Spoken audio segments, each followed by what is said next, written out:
Welcome to the Inner Athlete Podcast, where we discuss all things youth athlete development and youth mentoring. Welcome back to Inner Athlete Podcast. I'm here with Damien. Damien, what is in the world of athletics? What disciplines do you specialise in? 5K and up. The furthest I've done is a half marathon, but I feel like a full marathon is definitely on the cards one day. But until then, I've just got the half to my name. Nice. And how long have you been doing it for? Since I was like 14, went for like I'd call it my first run, was in year 8. Been running ever since. Cool. And for those who don't know, Damien he's actually just finished up as one of our interns or placement students here. The man was finishing up at Deacon. Well, no, this year you finished up? Yeah, my last year this year, yeah. Very nice, in the world of exercise and sports science.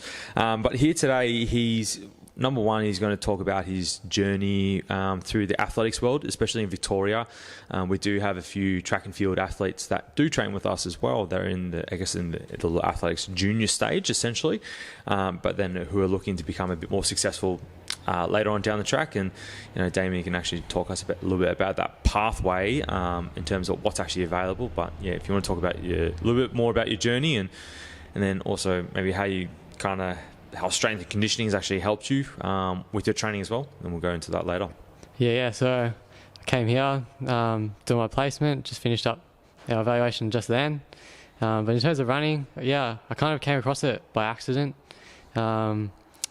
Met my stepdad when I was around 10, and he was always into training. And then one day we just went for a run, and I found out I pulled up way better than he did. Got home way less out of breath. I was like, oh, this is kind of cool. Felt pretty good about myself. And so we just kept running. We'd go for these little 4K runs together, and they just slowly got bigger. I did them more often. And just doing a couple of runs a week, and then all of a sudden, you start coming top 10 at cross country at school, and by the time you're in year 9, year 10, you're coming third place.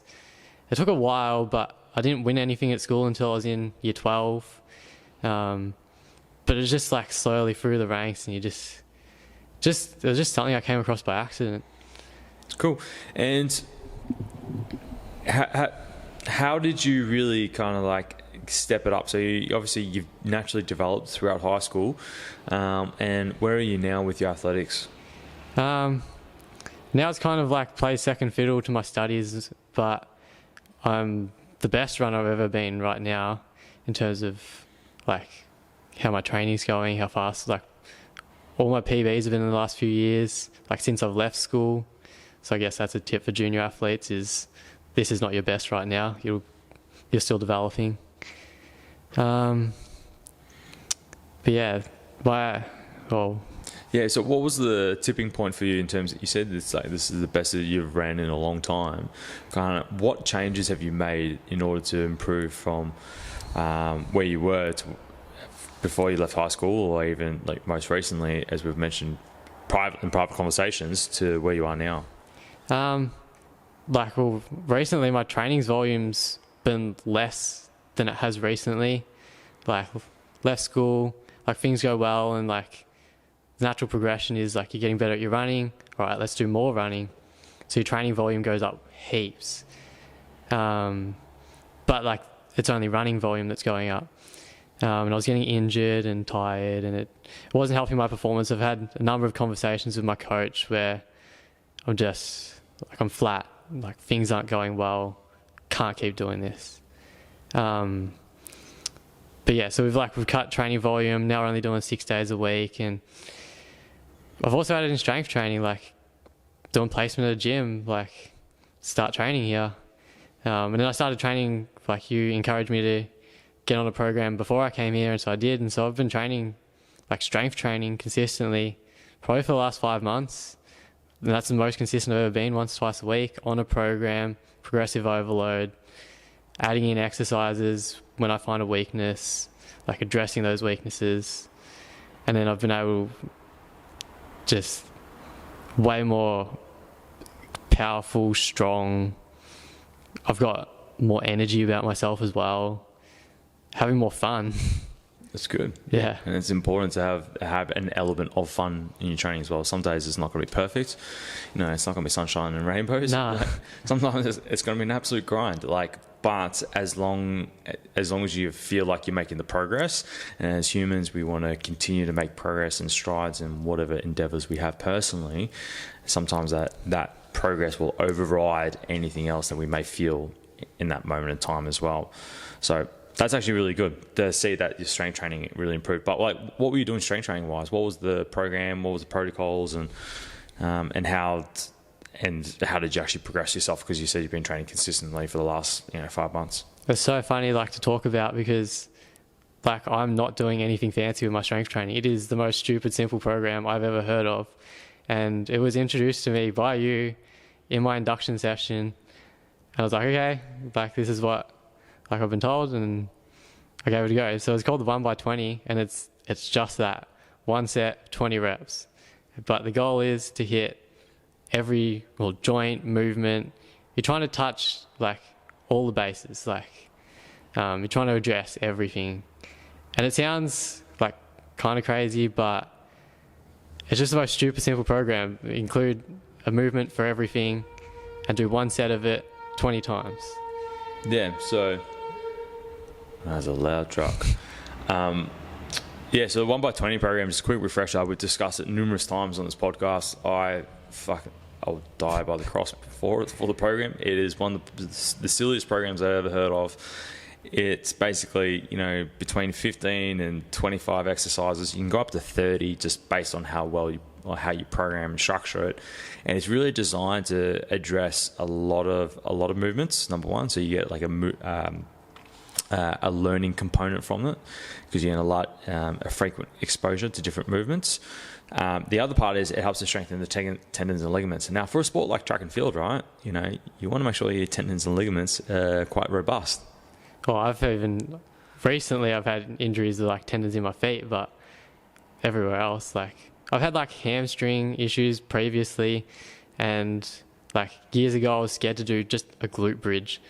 Now I'm hip thrusting more than my body weight for 20 reps, which if you told me that 2 years ago would be insane. Yeah, then the other component is because you're in a sport where body weight is actually important to be a certain body weight range. You wouldn't get someone who's like myself, 110 kilos running a 5K race. I struggle. I used to struggle with the long distance running. But you mentioned that you had gained weight as well. Well, I haven't told you this, but before I started here, I put on 5 kilos as well. Oh. So I've got a history of being very lean, definitely underweight, just tired.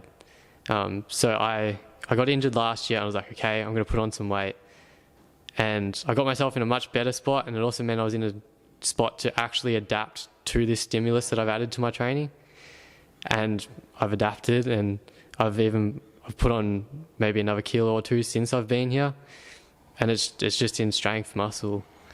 Yeah, and the negative side is a lot of whether it's coaches or parents or with juniors that do athletics, they say, we're going to keep you as light as possible.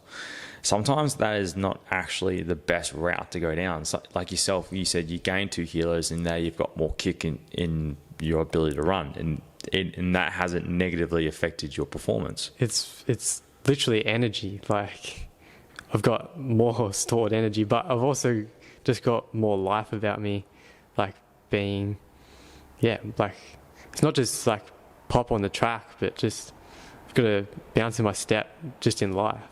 That's crazy. Yeah. That's so cool. And like I said before, it is one of the stupidest programs. It's moderate volume, moderate intensity, so you're not burying someone with the program as well. And the nice part is there's a natural progression already inbuilt with it. You either increase the reps or the weight, depending on the exercise, and how far you're into your program as well. Every 4 weeks, you can chop out some of the exercises just to break away from the monotony of it. And yeah, we do it with all the athletes here to some degree, mainly more so in the off season. I think it's a good program just to reintroduce a lot of generalized movement patterns. But I think for you mentioned that because this is the first time you've really done strength training, it's it kind of didn't matter what we threw at you. It was like it was going to stick. Yeah. But like I've probably done, so this would be on my third program. So in the last 5 months, I've been changing it. I change it up every 6 to 8 weeks. And like you get the first program, you just do anything, you get stronger. I remember the first session I did, I was so sore, like, but then you do it a couple times and you're like, oh, it's like actually pretty easy. Like you recover way better just after a few weeks. But then you're like, oh, okay, like this exercise is not moving anymore. Let's change it out, and the change isn't huge. It's just change your grip or change your position a little bit. Like half kneeling to seated or whatever it may be to enable some level of stimulus. So you change, you're still doing like an overhead press to some degree, but you might change it how you actually prescribe it. So you may have been doing a seated, you might transition it to a half kneeling or a Viking press, and you're still training the movement pattern itself in the same muscle groups, but you just change the implement. Then you can chop back to the initial one, and you probably end up starting at a higher point when you cycle that movement back in as well. And the fun thing about like actually doing placement in a gym, working with athletes, is you see like so many different variations of exercises. Just take ideas from that, take ideas from other coaches, like what I'm seeing. It's like it's a good program to give things a go. Yeah, and you get, like I said, large exposure to multiple exercises. As you mentioned, like you pulled up sore the first time around. I remember the first time I did it as well. I was gassed after doing trap bar deadlifts. Yeah. But, I think I've mentioned before, my trap bar deadlift went from 120 to 220 within 8 weeks. And it's just like, it can be a hard program mentally as well, but because you've made so much progress from session to session, week to week, it's kind of like, you try and fight it and it's one set. And one set, you're done. You move on to the next exercise after that. Yeah, it's actually a really fun session to go because you don't have to revisit anything. Like, like if it's getting hard, just finish the set. That's it. It's done. Move on. Yeah.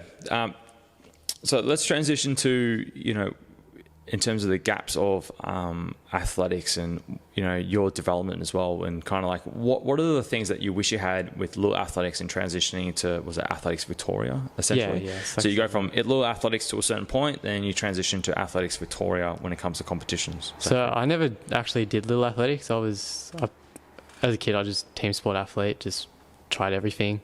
Was pretty crap at everything, but running was just the one thing that stuck.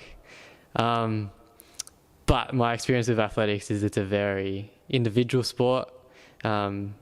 It's you like I found running by accident, but you find your spot in athletics. It's just trial and error. Like for me, it's been trial and error. There's no, at least for me, there hasn't been a clear path set out. Like you have to find your own. And so for like the little athletes and youth athletes, it can be like quite a confronting task to navigate. So yeah, I don't know where you want to go with that. That's all right. Because I've spoken to a few parents here, and they talk about Little Athletics in terms of like the state programs that they have and whatnot. It seems like it's a little bit different to other sports from what I've noticed. Yeah. What I've noticed, because we work with a lot of swimmers here, their program is very, not intense, but it's very comprehensive. So they have like, between 5 and 8 sessions a week, and you're expected to attend at least, if you're in like a state program, I think it's about 6 sessions a week on average. Then usually there's an expectation you do dry land. Some of these swimming programs might have a dry land program as well. Then they'll have competitions, and the competitions are, with the club, you represent the club in that sense. With track and field, I'd say like swimming and track and field are kind of like equivalents to some degree in that sense, right? What I had noticed was the conversation I had, especially in the Little Athletics, right? We look after a lot of juniors, or we look after a club, and we look after their talent pathway program. So between the ages of 11 and 13 years old, we do strength training with them once a week. Then some of the higher level swimmers here, so they're 14, 15, 16, 17, they'll come train here 2 or 3 times a week, depending on their program and their schedule. What I had noticed with track and field, there's literally nothing. It's just kind of like the coach themselves are taking on the responsibility of all the programming, but they also try and incorporate some level of strength training as well. But from what the conversations I've had, and these are just purely conversations than anything else, that their programs aren't really tailored or structured to developing specific qualities. They're just like, oh, let's train your core. Like, we know core's good, right? But, you know, are we going to give kids, you know, 100 sit-ups, or just do plank holds till the cows come home? You know, with the training, the track training that we talk about, it's specific adaptations we're trying to drive. We're trying to get them faster, improve their technique, their time, their reaction time out of the blocks, whatever it may be. I feel like the core example you just brought up is a great one, because I've got like 3 core exercises that I keep at the end of my 1x20. I don't do any sit-ups. I don't do any planks. Like, that's not what I'm trying to address. Like, I'm not trying to have mirror abs. What I want is to be able to rotate, and also to not rotate. I want to be really stable. I want to be able to move efficiently. And laterally flex as well. Yeah.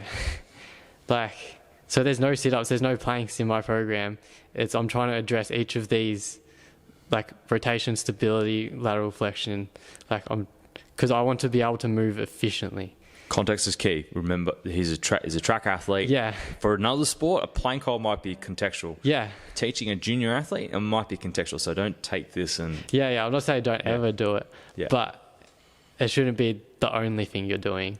And coaches should be, especially for junior athletes, coaches should be showing a whole variety of different movements, not just how long can you hold a position. Correct, yeah. And when we've come in, we've worked with a few track girls, and they've gone on to win, you know, state regional medals and move on to states and whatnot, and they've placed really high at states and for their various events, right? The problem that we've seen is also the screening process. Like, how are we actually improving the technique if we don't know what we need to improve on? And because like kids are also different, like kid to kid. Like, it's not like I get the group training context, but like planks might be great for this kid because like they've got whatever specific weakness, but we can get everyone doing planks, but this kid should also be doing something else because... Yeah, they might be well too advanced. They might have a gymnastics background. Yeah. Like, there's no context to and especially with running, like you find a lot of kids come to running from something else. That's my experience. I stopped playing cricket. Like, that was the last sport I played cricket for probably 3 or 4 years. And then I remember standing out in the field going, why am I standing here? I could just go for a half an hour run and it would be done rather than stand out in the field all day. But like, that's the experience of a lot of kids. They're coming from different backgrounds. Running is something you find by accident, unless you're doing it from little athletics. So yeah, like context is so important for kids. Yeah, then going back to the coaches and doing the programs, right? A lot of the coaches be like, oh, if the kid comes in and it's like, oh, my Achilles is sore, my knee's playing up, they might have like symptoms of Osgood or Severs or something like that, right? And then the coach is like, oh, do this ab circuit. And it's like, in the context of what? Do they need to be doing more abs, or can they do something else? Or do they need to really build up their fitness? Or can they actually do some strength training as well? You know, from our experience with working with a lot of kids here, they've had Severs or Osgood. You know, we can still train the lower body, but in a smarter way. But we need to make sure that, number one, they're being supervised. Number two, there's the appropriate equipment available for them as well. So that's why the gym setting is probably more viable, or not viable, more critical in the actual development, because then they just add a session and they're not getting much of an adaptation from their training. So then it's like, what the parents have dropped their kids off for. The whole point for them to go training is get an adaptation. I feel like it's also important to talk about like it might not just be like a specific like condition, like with your Achilles. With kids, they might have had school carnival on, like track and field carnival on Tuesday, then they've done their sprint session on Wednesday, and then they're showing up again on Thursday for another training. Maybe that's why their Achilles is sore. They're cooked. They're absolutely cooked. So yeah. You've got to get them doing something else. You've got to have other modalities available up your sleeve. The best coaches are the ones who can adapt on the fly and still drive adaptation in the correct direction that we're looking for as well. So say, for example, you've got 12-year-olds and they all had athletics carnival the day before, and they're all absolutely fried, and you get them to run and jump and all that jazz, and they're just like, I can't generate any power. So then it might be worthwhile just doing a basic strength circuit or something like that. There we're promoting some oxygen flow to the legs. We're loading them up, but not having the impact compared to doing running and jumping.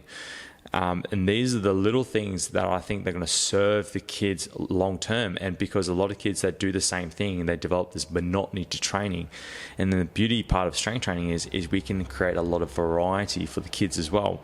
And that's what I think is missing in terms of the little athletic side, is they're so pigeonholed into the 2 or 3 specific things. But the problem is when they're pigeonholed into that, the monotony is what catches them in terms of the risk of injury increases as a result.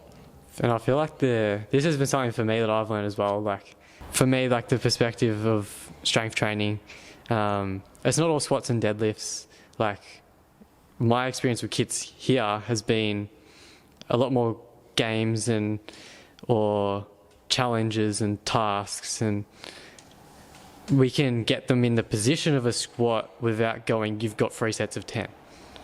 We can, or instead of just box jumps, they've got bounds over little cones. You just set up. It's not strength training. We should not be looking at it like a bodybuilder. These are kids who we're trying to expose to movement. Yeah, it's movement literacy. Yeah. That's a little bit easiest way to explain it. And movement literacy is probably better explained by, excuse me, Avery Fagenbaum. He's a leading researcher when it comes to pediatric exercise or children in exercise. He looks at like the long-term benefits of getting kids into resistance training or doing various activities, not just from a performance perspective, but more so from a health perspective as well. In terms of a longevity perspective, we know that the obesity rate is through the roof at the moment, and he's trying to push the benefits of strength training in terms of the weight management side. But in terms of the athletic performance and injury perspective, when we increase the tissue quality, we increase its tolerance. When we increase its tolerance, then the kids can tolerate the specific outputs that the coach is providing, plus what they're doing at lunchtime at school, plus what's happening with their school carnivals, because it's a big, athletics and swimming is really big at the moment in Victoria. And when we expose them to a large degree, like I remember back in the day, I used to ride my bike a lot around the street. I go to my mate's place, we'd run around in the playground, we'd play games and, have to climb over obstacles, and we played like this big game of tag. It was like 30 of us or something like that.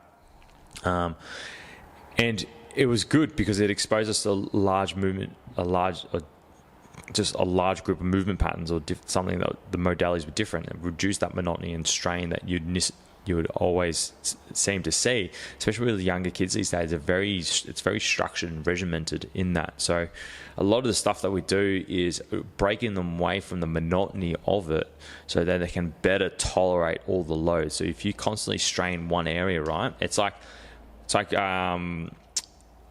martial arts. If you look at MMA or kickboxing, right, a good kickboxer will always strike the same point. Eventually, they're not going to be able to use that leg. It's like the back of the knee or something like that. Yeah. Happened with Conor McGregor. He got, I think it was Dustin Poirier or something, and his leg was dead, literally dead. He couldn't walk on it, put any weight on it, and striking that point, eventually they're not going to be able to use it. And as a result, if you're constantly running, eventually you're not going to be able to tolerate all that load. So that's my biggest criticism, but my feedback in order to help improve junior athletics in that sense is, I'd say to a lot of track coaches, we need to be encouraging some sort of strength training structure or program, and it doesn't have to be crazy. As Damien said before, it could be gamified, it could be something we do in a circuit. We have Coach Matt here. He looks after 11 to 13 year olds as part of our junior program with the swimming club that we look after. And the beauty part of that is he plays a game with them every week. The game is different, but he has like 3 games he cycles through. They love it. It's movement. It's variety. Variety is kind of like helps keep them engaged, number one. But then the circuits that he does, that he sometimes he gets involved with them as well. He makes it a bit more fun and enjoyable in that sense. And they work in a team environment. as well, but it's an individual sport, so they're all a part of that growth and development. It creates more buy-in to the program as well. I feel like another thing I wanted to like touch on, like for athletic development for kids, and is find a group, and like, because then be a part of something that everyone's doing, and then you're not doing it by yourself. That's been the biggest thing for me, I guess, because it's just a culture of like, this is what we do here. And if it's strength training, and it also just gives you like routine, like this is what our week looks like. But again, like finding a club or like a group that's something you do by yourself. So like athletics is very individual, but get out there, like get amongst, like try everything, and eventually you'll find the group that sticks, so that's right for you. And if someone's pointing you to a gym, or give it a go, like... Yeah, and you do that. Yeah. I'll give you another example. And I was never really good at science, but I had a really good teacher in year 10. Yeah. And I kind of knew I wanted to do like exercise and all that jazz. And because I had a really good teacher in year 10, he taught us really well. Like, he was really engaging. He would clap back at us as well if we were talking crap. He would clap. He was so good. And it just made the material just so much more digestible. And he was one of the reasons why I stuck it out with the science and stuck with biology. Because you want to be there. Yeah. And then obviously then with doing biology, it helped me quite well with my sports science degree, especially when I got the third year. Like, I can't just understood everything so much easier. But it was because of him, it was really good. So that's when it comes down to the coach. You know, he was a teacher. A coach is still a teacher to some degree as well. And then finding someone who's engaging with your child, or engaging with you specifically, if you're listening to this, is really kind of like a key factor of what's going to help with you to be consistent over time, because you have a reason to turn up. You have a positive reason to turn up, not just because, my parents dropped me off, I have to do this and all that jazz. It's like, you want to be there because you want to be there. Yeah, and because like you got friends, and you've got some constants in your training, constants in people, and constants being routine. Yeah, and the last thing I'll leave you with is, with this topic actually, is Mike Rowe. So for those who don't know who Mike Rowe is, Deadliest Catch, he was the narrator for that, and Dirty Jobs, he was actually on the show. And the biggest feedback that he actually found is, when it came to any jobs that were really bad, like you could be like a sewer cleaner or working up in power lines and all that jazz, like really dangerous conditions. It wasn't about, people stuck to those jobs because it wasn't because of the job, but it was because of the culture and the community created around the job, the people that are around them, the bosses looking after them and all that jazz.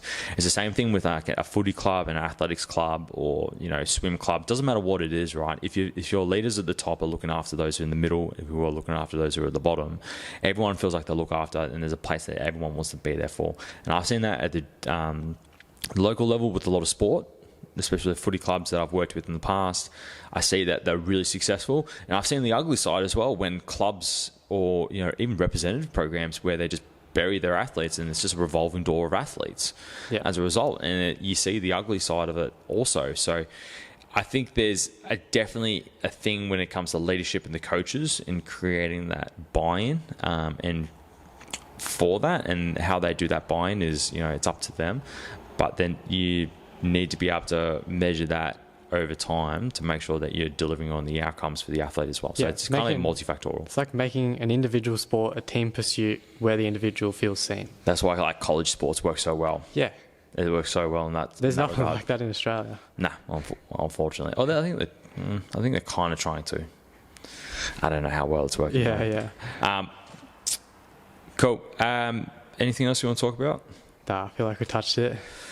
Cool. If you enjoyed this episode, please like, share, subscribe. It really does help us at the end of the day. Our message is all about youth athlete development, youth mentoring, and just providing resources for the coaches, for parents, for the kids, and just, appropriate resources out there and discussions behind the scenes as well, because this is essentially behind the scenes of what you experienced. Yeah. And we're all about providing and for the kids to actually set them up for the future. So in that sense, we'll see you next time. Cheers, Trent. You have just listened to the Inner Athlete Podcast. Be sure to subscribe to stay up to date with the release of weekly episodes. Be sure to follow us on Facebook and Instagram to get great tips on all things youth athlete development and youth mentoring.